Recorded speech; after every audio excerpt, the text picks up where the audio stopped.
Hello everyone, welcome back to my channel. Today we are going to learn Chemical Kinetics Part 2. If you have not subscribed to my channel, then please take a moment to subscribe to my channel and press the bell and then all option so that you get notified when I upload a video. अगर आप लोग introductory part the first part of chemical kinetics नहीं देखे हैं तो वो आप देख लीजिए, वो आई बटन पे मिल जाएगा वो लिंक, तो उससे ज़्यादा समझ में आएगा ये टॉपिक। और अभी हम लोग पढ़ने वाले हैं instantaneous and average rate of reaction. ठीक है, तो अभी तक जो पढ़े हैं वो तो था एवरेज रेट ऑफ रिएक्शन। अगर हम डेफिनेशन की बात करें तो एवरेज रेट ऑफ रिएक्शन, इसका डेफिनेशन होगा सिंपल। वो रेट ऑफ रिएक्शन में जो हुआ था ये particular definite period of time के लिए होगा। क्या लिख सकते हैं कि change in concentration of product और reactant in a reaction per unit time over a definite period of time, इसको हम कहते हैं एवरेज रेट ऑफ रिएक्शन। ठीक है, और हम लोग ने जो एज्यूम किया था T2 and T1 considering T2 is greater than T1, तो हम लोग क्या देख रहे थे कि concentration of reactant gradually decreases with the passage of time and the concentration of product gradually increases. तो उसको अगर ग्राफिकल रिप्रेजेंटेशन में हम लोग देखें तो maximum of the reaction graphically represent कर सकते हैं हम लोग। तो ये अगर हम लोगों का माने कि प्रोडक्ट और ये अगर हम लोगों का माने कि रिएक्टेंट, तो अगर देखेंगे कि ये अगर टाइम T1 है और तो अगर इसमें ड्रॉ करेंगे तो ये आएगा R1 और ये आएगा R2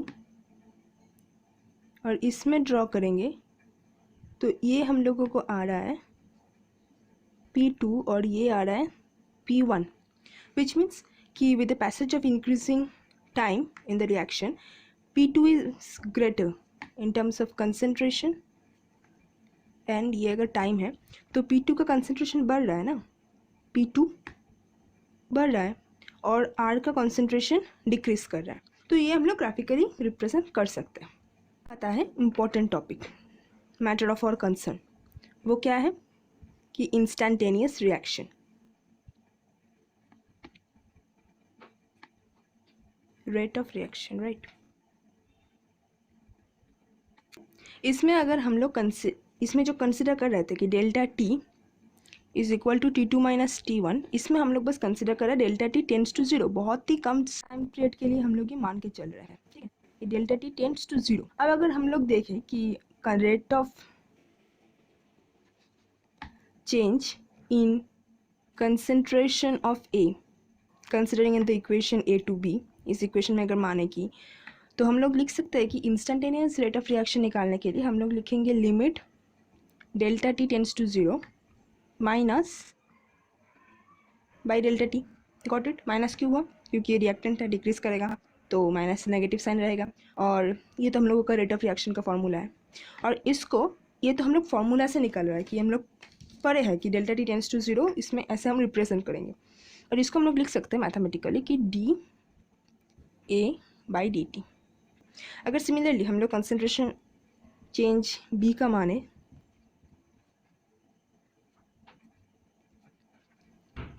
तो हम लोग देख रहे हैं कि limit delta T tends to zero by delta T which is again can be written in this way. समझ में आ गया? अब इसको भी हम लोग ग्राफिकली रिप्रेजेंट करेंगे।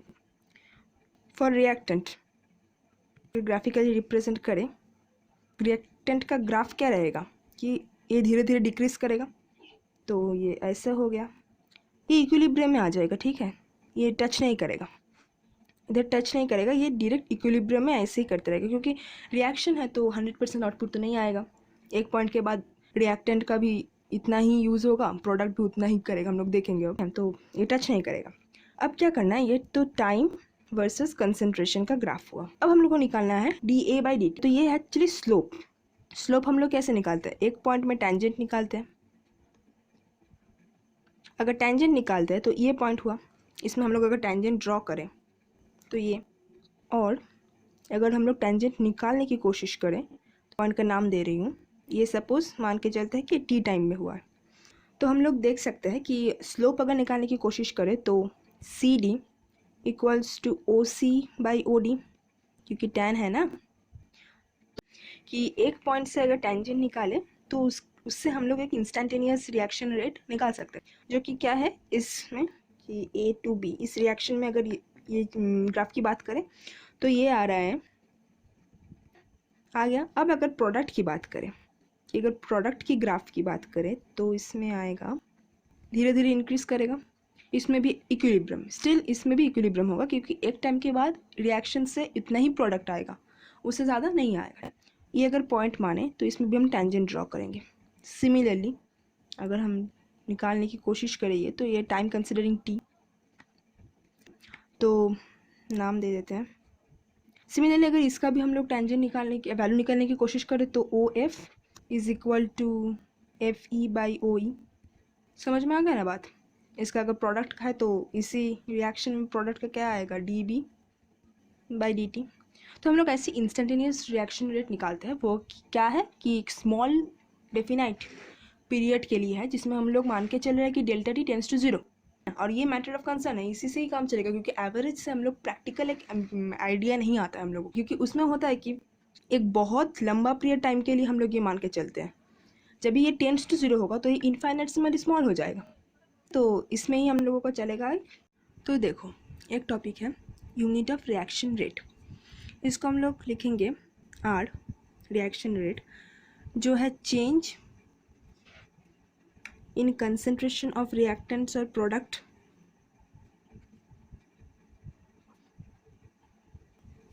Divided by time required.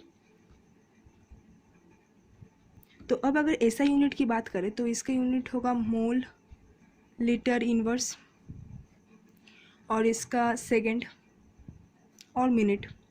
तो अल्टीमेटली हम लोगों का यूनिट आ रहा है mole litre inverse second inverse और mole litre inverse minute inverse. ये एक टॉपिक इम्पोर्टेंट था, ये हम लोगों के न्यूमेरिकल्स में काम आएगा। चलो आप लोग करते हैं कुछ न्यूमेरिकल्स, जो कि नहीं देखे हो तो पार्ट 1 वाला इंट्रोडक्टरी पार्ट, तो वो एक बार देख लो तो समझ में आएगा न्यूमेरिकल्स ज़्यादा अच्छे से। और हम लोग इसी टॉपिक पे ऊपर ही कुछ बेसिक्स से न्यूमेरिकल्स करते हैं कि कंसेप्ट थोड़ा ज़्यादा क्लियर हो जाए इसके लिए। तो चलते हैं। तो देखो अब हम कुछ न्यूमेरिकल्स करेंगे, वीडियो को एंड तक पूरा देखना ताकि ये सब कुछ समझ में आए, जो अभी तक टॉपिक पढ़ाया गया है वो टॉपिक समझ में आए। ठीक है, तो अब एक सवाल करते हैं हम लोग। इसमें क्या कह रहे हैं कि एक रिएक्शन है 2H2O2, ये हम लोगों को आउटपुट दे रहा है, प्रोडक्ट दे रहा है कि H2O प्लस O2, जिसमें हम लोगों को बताया गया है कि O2 का फॉर्मेशन, रेट ऑफ फॉर्मेशन है 36 ग्राम पर मिनट।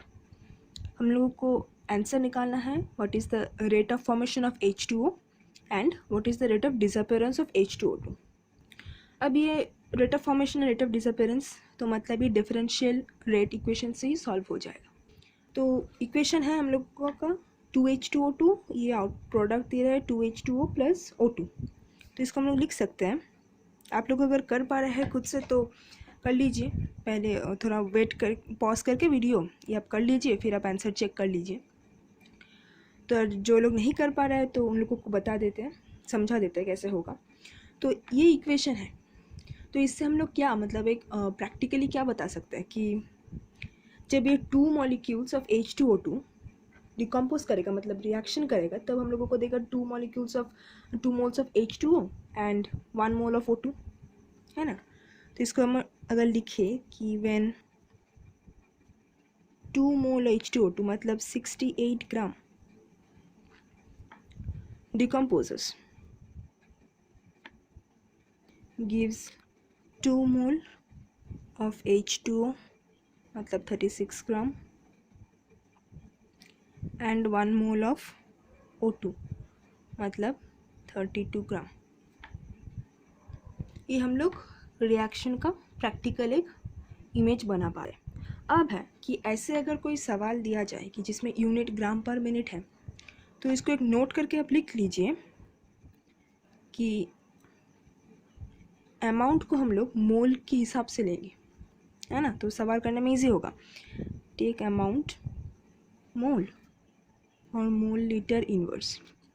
तो हम लोग को क्या बताया गया है कि 36 ग्राम पर मिनट मतलब O2 का फॉर्मेशन बताया गया है। तो इसको हम लोग लिख सकते हैं कि 36 ग्राम ऑफ O2 ग्राम पर मिनट, ये हम लोग को कितना देगा 36 डिवाइडेड बाई 32, इतना मोल पर लीटर, तो कितना आएगा 1 पॉइंट समथिंग आएगा, देखते हैं 36 डिवाइडेड बाई 32 1.125, तो 1.125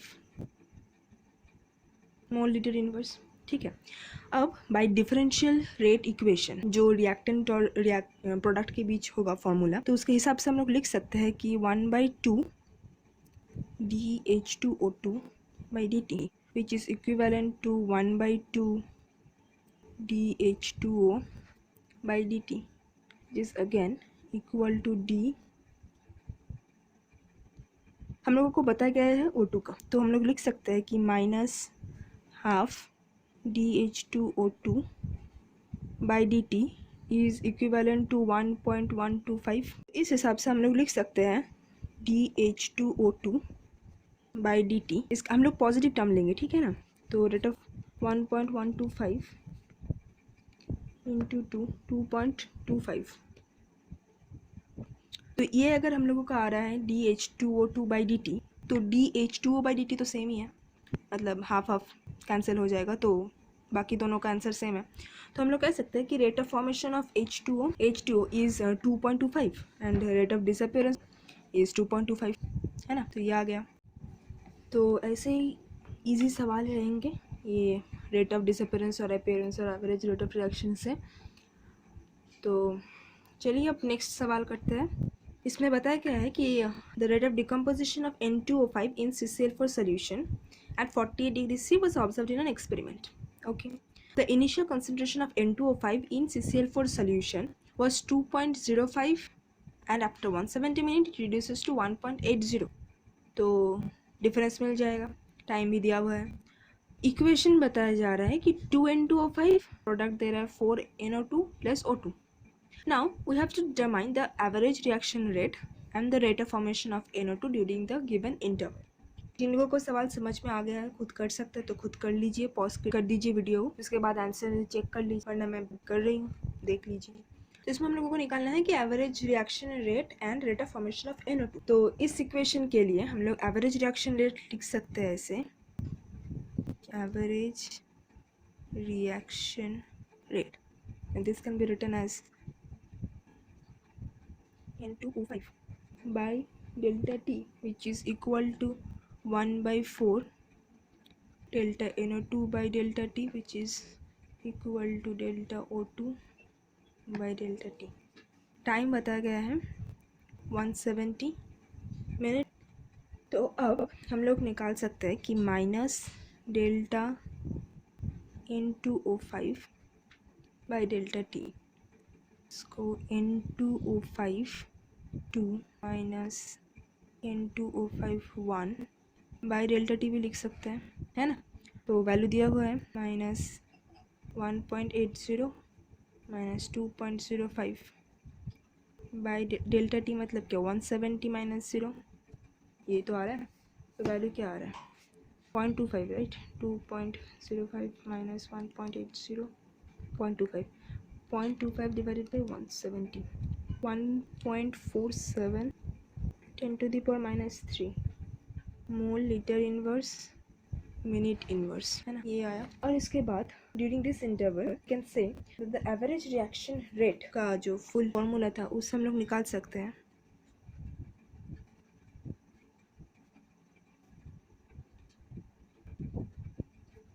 again this will be equal to 1/2 into 1.4 1/2 into 1.47 into 10 to the power -3, जो कि आ रहा है। वीडियो में कुछ अगर डाउट्स है तो कमेंट सेक्शन पे बता दीजिए, मैं रिप्लाई में आंसर सॉल्व कर दूंगी, वो डाउट सॉल्व कर दूंगी। और बहुत सारा क्वेश्चंस पे प्रैक्टिस कीजिए इस टॉपिक पे, कुछ डाउट्स आए, कुछ पूछना है तो वो भी कमेंट सेक्शन पे आप लोग कमेंट कर दीजिए। And please subscribe to my channel and thank you.